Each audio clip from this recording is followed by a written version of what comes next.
दोस्तों ये हमारा मैट्रिक्स का 17वां और लास्ट वीडियो है।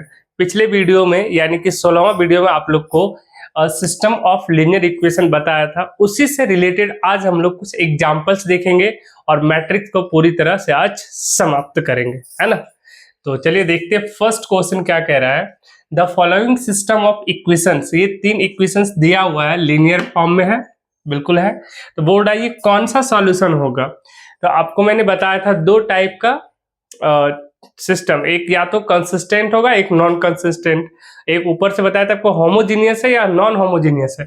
ये कैसा है, आपको दिख रहा है कि b की वैल्यू इधर तो b रहता है, b की नॉन जीरो वाला है, तो मतलब ये नॉन होमोजीनियस सिस्टम है। तो देखिए सॉल्यूशन करते हैं, हम इधर सॉल्व कर रहे हैं। सबसे पहले तो ये देखिए कि नॉन होमोजीनियस है, ये नॉन होमोजीनियस है। नॉन होमोजीनियस है तो यहाँ पर इसको हम क्या, इसमें सॉल्यूशन हो भी सकता है और नहीं भी हो सकता है, दोनों कंडीशन आते हैं। तो ये चेक करेंगे। तो यहाँ पर a क्या होगा, a एक मैट्रिक्स हम लोग लेंगे, तो जो x1 के साथ गुना कुछ नहीं तो 1 होगा, यहाँ भी 1 यहाँ भी 1, तो 1 1 1।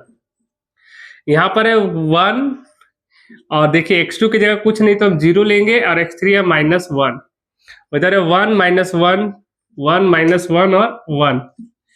और b की वैल्यू मेरे पास क्या आ जाएगा, b की वैल्यू होगा 3 0 1, 3 0 और 1। और x की वैल्यू क्या हो जाएगा, x1 y1 x2 और सॉरी x3, यही तो हो जाएगा। अब हम लोग ये चेक करते हैं कि यूनिक सॉल्यूशन होगा या इनफाइनाइट सॉल्यूशन होगा। ये तो पता, अच्छा नॉन सॉल्यूशन भी, नो सॉल्यूशन भी हो सकता है, कुछ भी। तो सबसे पहले इसका निकाल लीजिए आप डिटर्मिनेंट। आपको बताए थे अगर नॉन होमोजीनियस है तो दो कंडीशन आता है, या तो रैंक ऑफ ए निकाल लेंगे, रैंक ऑफ ए, और rank of A augmented B निकाल लेंगे। जब प्लेयर डिटर्मिनेंट निकालते, क्योंकि ये स्क्वायर मैट्रिक्स है, स्क्वायर मैट्रिक्स में आपको उतना कुछ करना नहीं है, डायरेक्ट आप ये निकाल सकते हो। तो स्क्वायर मैट्रिक्स है, 3 3 ऑर्डर का है, तो स्क्वायर मैट्रिक्स है, तो हम यहाँ डिटर्मिनेंट निकाल लेंगे। क्या हो जाएगा 1 1 1 1 0 -1 1 -1 1। अगर देखो ये दोनों को जोड़ दे तो कुछ मिलेगा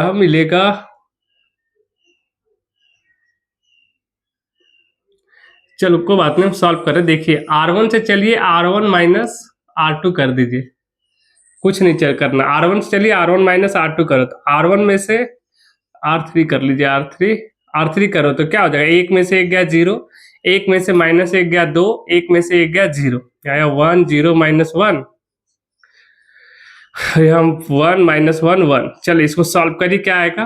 तो सॉल्व तो कर सकते हैं, डायरेक्ट लीजिए 2 और प्लस के बाद माइनस चलेगा, तो ये पार्ट और ये पार्ट समाप्त होगा, 1 1 -1 1। इसको सॉल्व करिए तो क्या दिखेगा, -2 इंटू इधर भी आएगा 1 × 1 +1 2, तो -4, यानी नॉट इक्वल टू 0।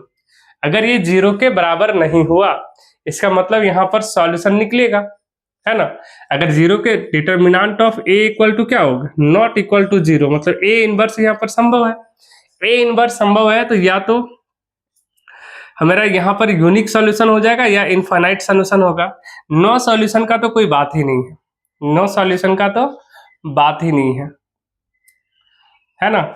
या यहाँ पर देखिए determinant of a equal to not 0 आया, मतलब a इनवर्स यहाँ पर एग्जिस्ट है, a इनवर्स इज एग्जिस्ट।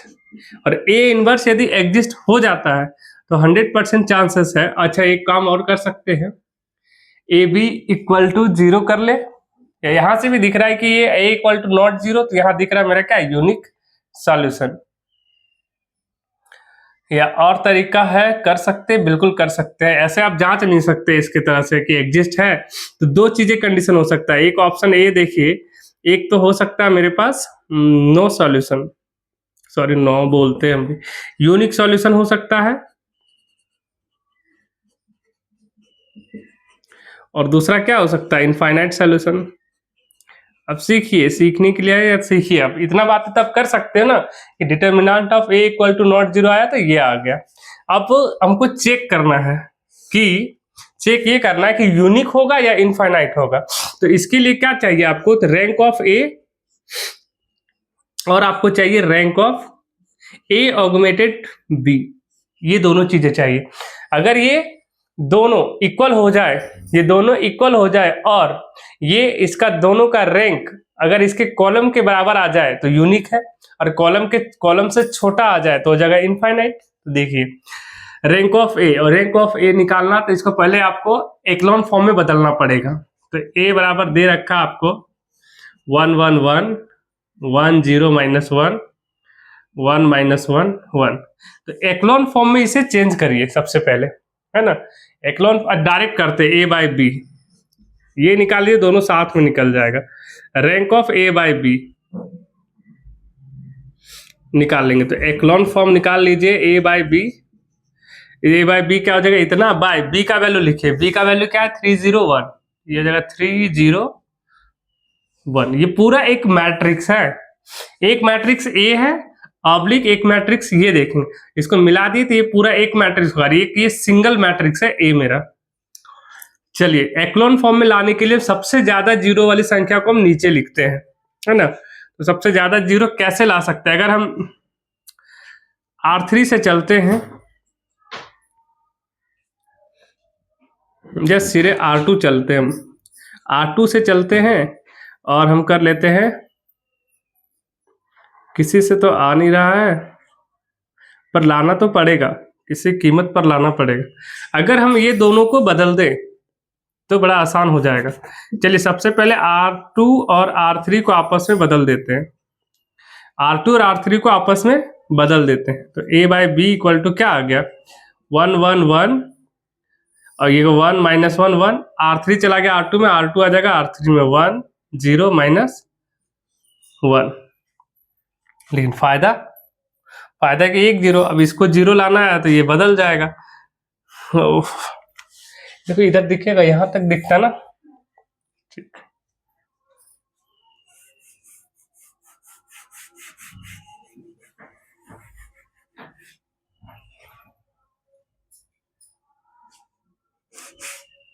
एक मिनट दोस्तों रुक जाना। एक्लॉन फॉर्म में लाना आपको कम से कम नीचे 2 जीरो आ जाए, तो ये वाला पार्ट तो जीरो लाना आसान है, इसमें से इसको घटा देंगे जीरो। तो चलते हैं R3 से और कर लेते हैं हम लोग R3 -R1।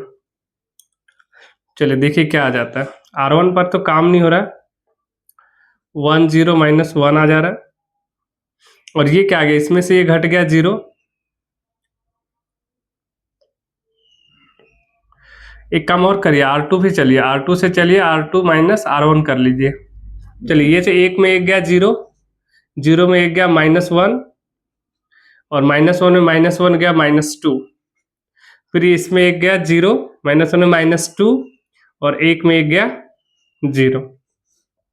सॉरी ये ब्रैकेट तो दे नहीं सकते, इसमें भी काम करेंगे हम। ये देखिए ये आपका R3 है, R3 में से सॉरी R3 पर तो कुछ चेंज नहीं होगा, R2 में से क्या घटाएंगे R1, तो जीरो में से 3 घटाएंगे -3 आ जाएगा, और फिर ये R3 में से R1 घटा रहे, एक में से 3 घटाएंगे -2, ये मैट्रिक्स आ जाएगा। चलिए यहां से दिख रहा होगा आप लोगों को, यहाँ काम करते हैं। एक्लॉन फॉर्म का कहता है कि सबसे ज्यादा जीरो वाला यहाँ आ जाएगा। यदि हम इसको दोनों को चेंज कर दें, फिर इसको चेंज कैसे करेंगे, इसलिए दिक्कत है। अब इसको हम जीरो करना चाहते हैं, कैसे जीरो होगा, जीरो हो सकता है,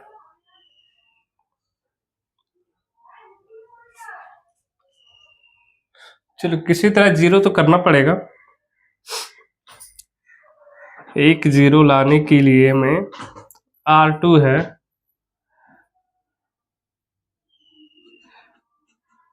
R3 से चलते हैं, R3 अच्छा ये दिखेगा नहीं, R3 से चलेंगे, R3 प्लस, जैसे प्लस करेंगे दोबारा ये बदल जाएगा यार, ये बदल जाएगा। 2 जीरो तो है, अगर ये यहां पर आ जाए तो काम चल जाएगा, ये दिख रहा है ना, ओके, तो काम चल जाएगा।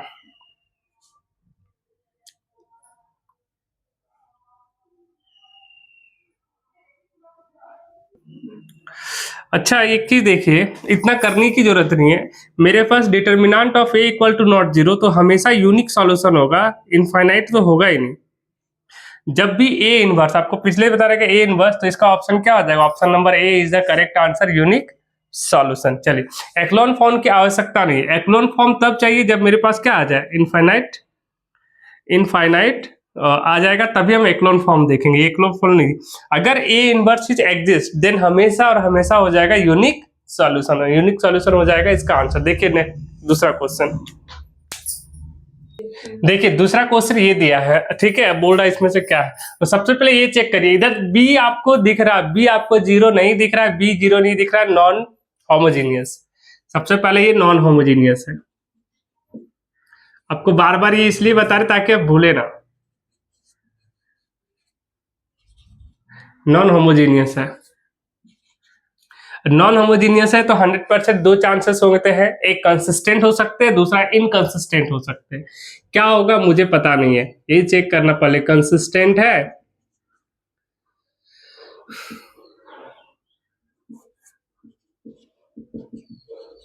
या नॉन कंसिस्टेंट होगा, क्या होगा। तो इसके लिए सबसे पहले आप डिटर्मिनेंट जांच लीजिए, क्योंकि स्क्वायर मैट्रिक्स है ना, ये बिल्कुल स्क्वायर मैट्रिक्स है। तो ए क्या हो जाएगा, ए देखो मेरे भाई, यहाँ एक है कुछ नहीं तो यहाँ दो है, जेड कुछ नहीं तो जीरो, तो एक दो जीरो हो गया। यहाँ 4 8 कुछ नहीं तो जीरो, 4 8 जीरो। सी है 3 6 3, 3 6 3। और बी दे रखा है, बी का वैल्यू है मेरे पास 5 12 15, 5 12 15। और एक्स की वैल्यू है एक्स वाई जेड, लिए दिया। डिटर्मिनेंट निकाल लीजिए, 3 लेंगे, ये पार्ट और ये पार्ट खत्म, 1 4 2 8, कितना आ जा रहा है, 3 इंटू 8 माइनस 8 यानी 0। अरे भाई determinant of A equal to 0 हो गया, determinant of A equal to 0। अगर ए इक्वल टू 0 है तो ये दोनों हो सकता है, कंसिस्टेंट भी और नॉन कंसिस्टेंट। क्या होगा मुझे नहीं मालूम है। अगर ऐसा है तो दो कंडीशन, अगर नॉट जीरो तो एक ही कंडीशन, कोई यूनिक होगा और ये हमेशा कंसिस्टेंट होगा, लेकिन इसके पास तो दोनों हो सकता है, कंसिस्टेंट एंड नॉन कंसिस्टेंट दोनों। तो ऐसी स्थिति में आपको एक्लोन फॉर्म लाना ही पड़ेगा, यहां पर कोई दूसरा उपाय नहीं लगेगा। तो उसके लिए एक्लोन फॉर्म लाने के लिए हमको ए ऑगमेंटेड देखना है। ऑगमेंटेड मैट्रिक्स क्या होता है, 1 4 3 2 8 6 0 0 3 ऑब्लिक कितना दिया, 5 12 15, ये दे रखा है। अब इसका कहता ही है कि नीचे के दो चीजें आपको जीरो करिए, तो सीधा सा चलिए R3 में जीरो करने की कोशिश करते हैं। R3 से चलिए R3 माइनस 3 इंटू R1 कर लेते हैं, तो देखिए जीरो बनने के चांसेस हैं मेरे पास, ठीक है। तो चल रहे क्या हो जाएगा, देखिए R1, और अगर इसको जीरो करना है तो क्या हो जाएगा, इसको जीरो करना तो हमको चलना पड़ेगा R2 से, और R2 कर लीजिए, R2 है 4, 4 में से 4 घटा देंगे, माइनस 4 इंटू R1 कर लीजिए, ये चीजें आपको आनी चाहिए।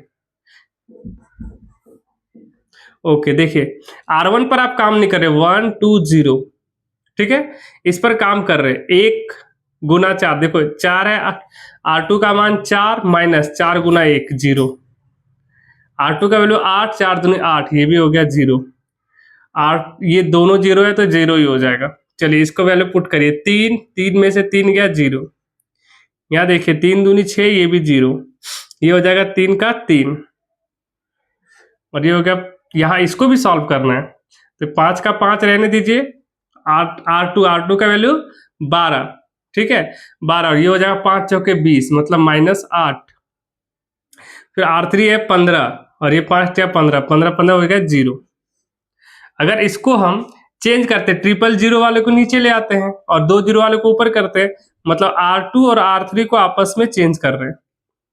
अगर R2 आपस में चेंज करेंगे तो हमको क्या मिलेगा, यहाँ बना रहे, अगर चेंज कर देंगे तो मुझे क्या मिलेगा, A बाई बी हमको जो मिलेगा वो मैट्रिक्स मिलेगा 1 2 0 5, इसमें तो चेंज नहीं कर रहे, ये हो जाएगा 0 0 3, R3 का वैल्यू R2 में चला जाएगा, ये हो जाएगा 0, और ये आ जाएगा 0 0 और ये हो जाएगा -8। अब देखिए ये एक्लोन फॉर्म में, मैक्सिमम जीरो वाले नीचे, उसके बाद कम जीरो वाले, फिर उसके बाद कम जीरो वाले, ये एक्लोन फॉर्म में आ गया। एक्लोन फॉर्म में यदि आ गया है तो ये देखना है कि रैंक ऑफ ए क्या होगा, तो रैंक ऑफ ए देखने के लिए ए वाला मैट्रिक्स देखना होगा, है ना। इस मैट्रिक्स में रैंक क्या होगा, जितने नॉन जीरो रो है, नॉन जीरो रो ये है दो, तो दो लिखेंगे। अब rank of A augmented B कितना हो जाएगा, तो टोटल देखिए, टोटल में देखिए कितना जीरो, ये तो जीरो वाला नहीं है, ये नॉन जीरो, ये भी नॉन जीरो, सब नॉन जीरो, तो ये कितना हो जाएगा, तीन। अब तीन हो गया, तो ये देखिए रैंक ऑफ ए और rank of A augmented B matrix जो है, ये दोनों इक्वल है या नहीं, तो नॉट इक्वल है, ये है दो, ये है तीन, मतलब आपस से बराबर नहीं है। और जब बराबर नहीं होगा तो हम लोग सीधा बोलेंगे इट हैज नो सॉल्यूशन। अगर इक्वल ही नहीं है तो नो सॉल्यूशन, तो इसका आंसर क्या हो जाएगा, has no solution. B is the correct answer. फिर से मैं एक जरा थोड़ा समझा दे रहा हूं, ये इक्वेशन दिया है, ये आप निकाल लीजिए। ये देखिए नॉन होमोजीनियस है, होमोजीनियस है, ये नॉन होमोजीनियस है, बी में कोई एलिमेंट दे रखा है, नॉन जीरो एलिमेंट है। ए बी सी निकालने आपको आता है, पिछली क्लास से बता रखे हैं। ए डिटर्मिनेंट निकाल लीजिए, देखिए जी आर जीरो आ रहा, जीरो का मतलब है इसके पास सॉल्यूशन हो भी सकता है, नहीं भी हो सकता, तो कंसिस्टेंट और नॉट कंसिस्टेंट होगा।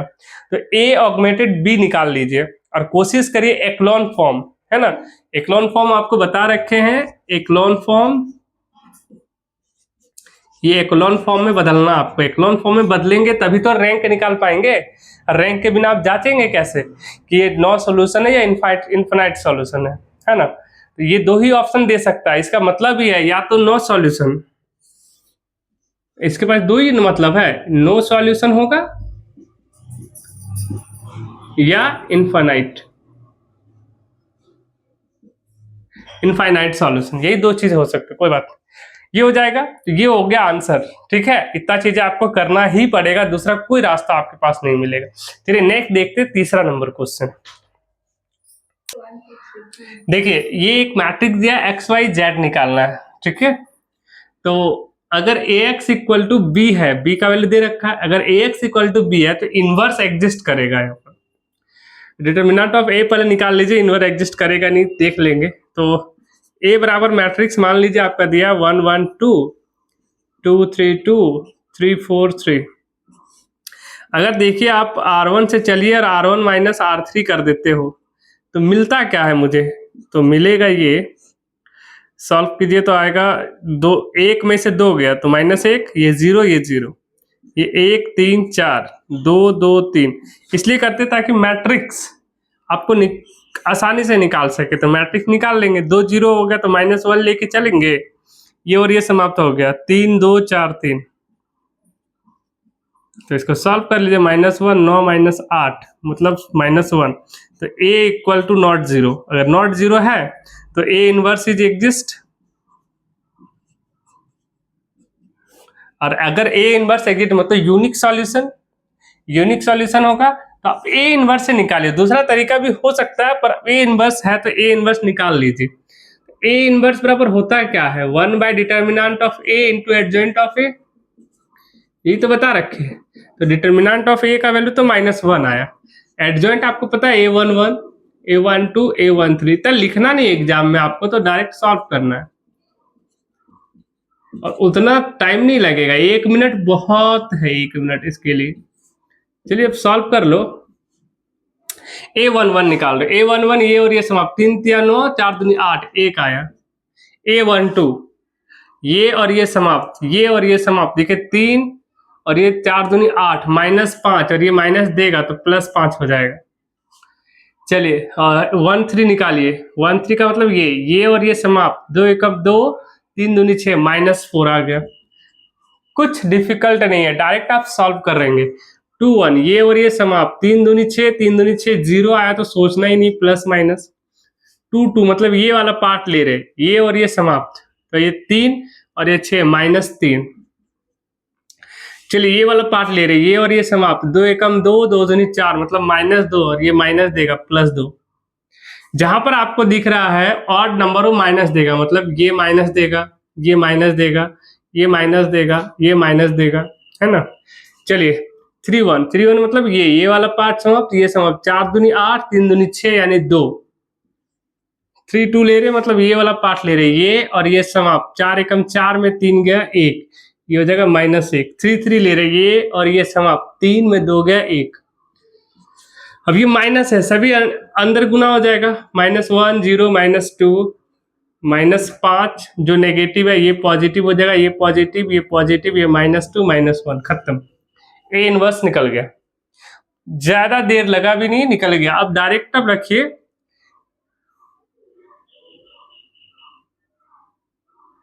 तो चूंकि होता है क्या, x बराबर ए इनवर्स बी, अगर ए एग्जिस्ट करता है तो इसका मतलब क्या है कि x बराबर ए इनवर्स बी,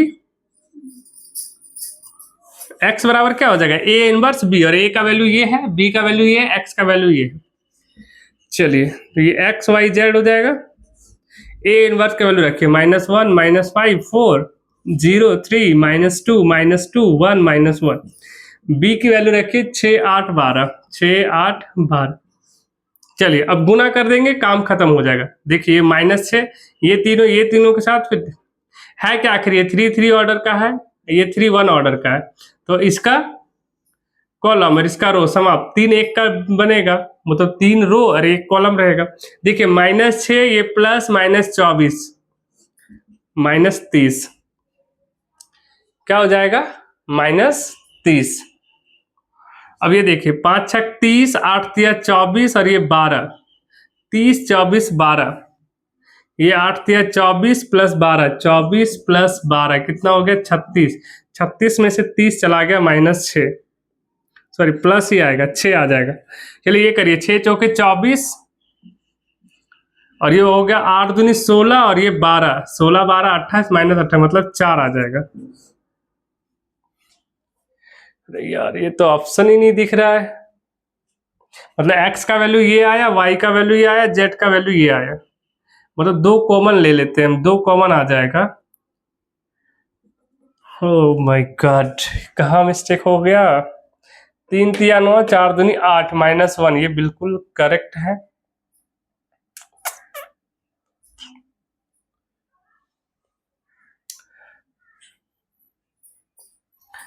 चलिए देखते हैं एक बार कहाँ पर मिस्टेक हुआ है, चेक करते हैं।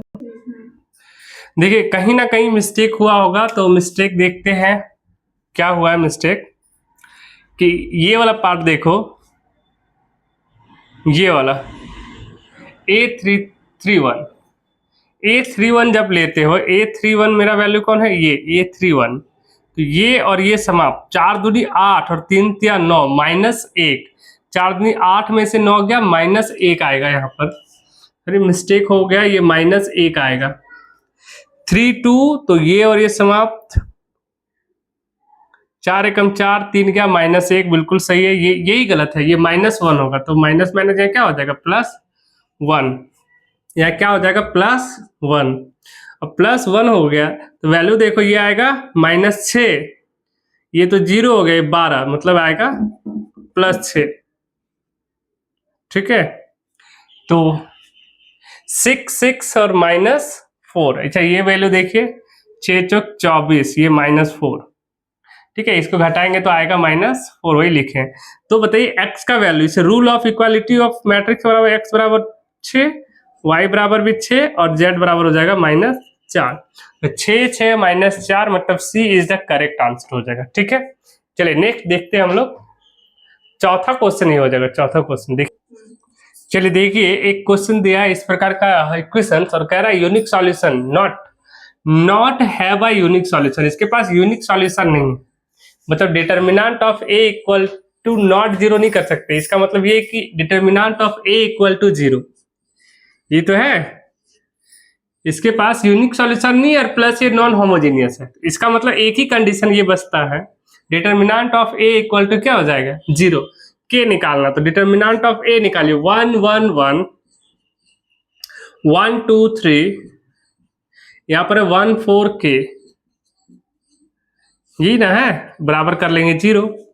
अब क्या कर सकते हैं, 2 एलिमेंट को आप 0 कर लो, सबसे बढ़िया, तो R1 से चलिए R1 minus R2 and R2 से चलिए R2 माइनस R3 कर लीजिए, तो मेरे पास क्या आएगा वैल्यू, एक में से एक गया R1 माइनस R2, एक में से एक गया 0, एक में से 2 गया -1, एक में से 3 गया -2, एक में से 1 गया 0, 2 में से 4 गया -2, 3 में से k गया 3 - k, यही तो आएगा 14k आ गया, 14k इक्वल टू 0। 2 0 हो गया तो हम क्या लेके चलेंगे सॉल्व, 1 लेके चलेंगे, ये और ये समाप्त आया, -1 -2 3 - k, यही तो आएगा। चलिए अब सॉल्व कर दीजिए, तो ये हो जाएगा -3 + k और -2 इंटू -2 + 4, तो k -7 इक्वल टू 0, मतलब k इक्वल टू क्या आ गया 7। 7 is the correct answer for this question, D number. चलिए नेक्स्ट क्वेश्चन हम लोग देखते हैं 5 नंबर। चलिए देखिए एक क्वेश्चन है, the following system of equation, 3 equation दिया है, कहता है has no solution for value of lambda और mu given by, option A दिया है lambda equal to 6, mu equal to 20, B का वैल्यू दिया है lambda equal to not 6, mu equal to 20, option number C lambda equal to 6, mu equal to not 20, और D option दिया lambda equal to 6 not 6, mu equal to not 20। चलिए देखिए has no solution, पहले ये देखिए कि ये होमोजीनियस है या नॉन होमोजीनियस है। आपको दिख रहा है इधर नॉन एलिमेंट 0, तो ये हो जाएगा नॉन होमोजीनियस। तो सबसे पहले आप ए निकाल लो, यहां से ए की वैल्यू क्या होगा 1 1 1 146 146, ये 14 लैम्डा 14 लैम्डा। चलिए बी की वैल्यू निकाल लो, क्या आ जाएगा 6 20 और म्यू, ये आ जाएगा ना। कह रहा है no solution, it has no solution. No solution का मतलब क्या है, rank of A equal to not rank of A by A augmented B, A augmented B, तो rank of A equal to not rank of A augmented B हो जाएगा। तो चलिए तब से पहले आप रैंक ऑफ ए देखिए और rank of A by B देखिए, तो कैसे होगा, सबसे पहले एक्लोन फॉर्म में चेंज करना पड़ेगा, तो एक्लोन फॉर्म में चेंज करिए, तो ए बाय बी एक मैट्रिक्स दे रखा 1 1 1 और इसका वैल्यू फिर 146 और एक दिख रहा है 14 लैम्डा और इसका वैल्यू दिख रहा है 620 म्यू, 620 म्यू। एक्लोन फॉर्म में आप करेंगे तभी तो ये चीजें कर पाएंगे, नॉट इक्वल, इक्वल कब नहीं होगा, है ना।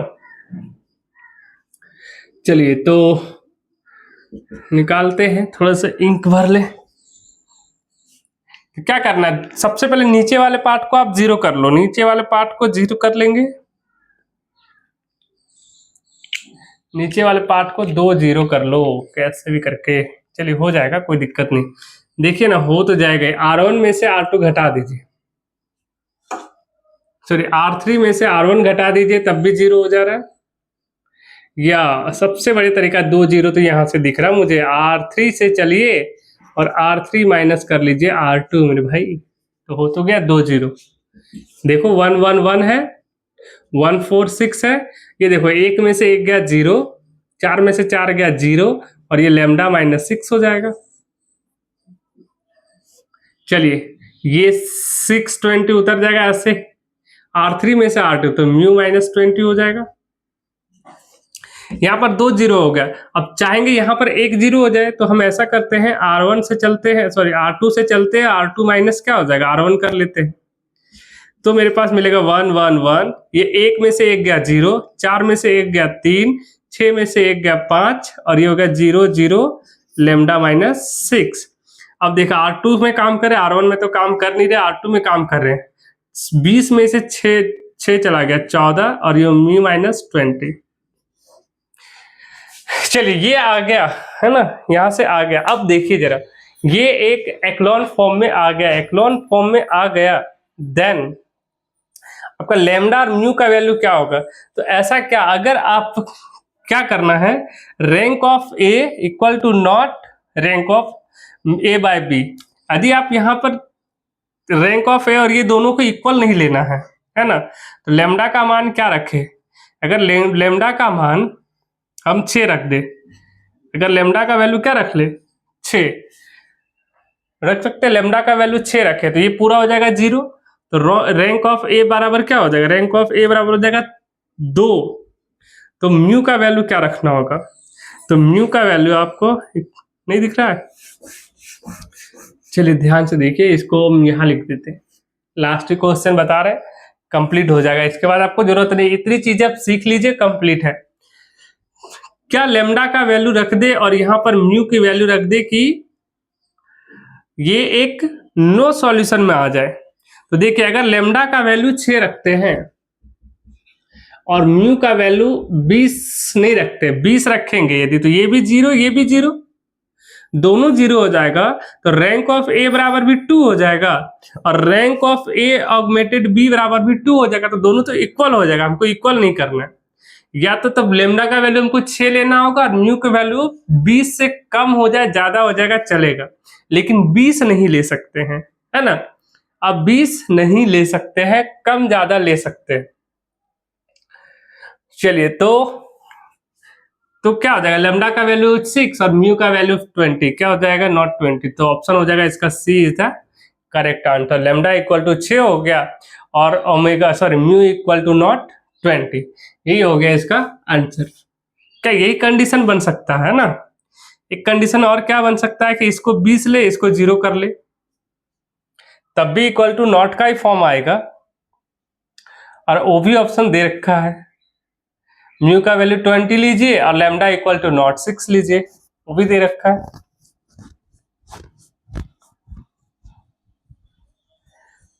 चलिए तो सबसे पहले हमको इसको प्राइमरी देना है ना, मैट्रिक्स ए को, मैट्रिक्स ए को। तो देखिए यहाँ सबसे पहले हम 0 ला रहे हैं इसको, है ना, इसको तो 0 लाना पड़ेगा, 3 0 फिर 1 0 फिर 9 0 चलेगा। यहाँ पर हम 0 करे ना करे उससे कोई फर्क नहीं पड़ेगा, यहाँ पर तो लाना जरूरी होगा। तो लेमडा इक्वल टू 6, यही हो गया आपका क्वेश्चन। 5 क्वेश्चन हो गया। उम्मीद करते हैं यहाँ से आप सीख लीजिए unique solution, no solution, infinite solution. आप थ्योरी पढ़िए, इतना क्वेश्चन कर लीजिए, उम्मीद करते आराम से बन जाएगा एग्जाम में। ठीक है, तो आज के लिए इतना ही और मैट्रिक्स को करते यहाँ समाप्त, है ना। कल से न्यू चैप्टर देखेंगे क्या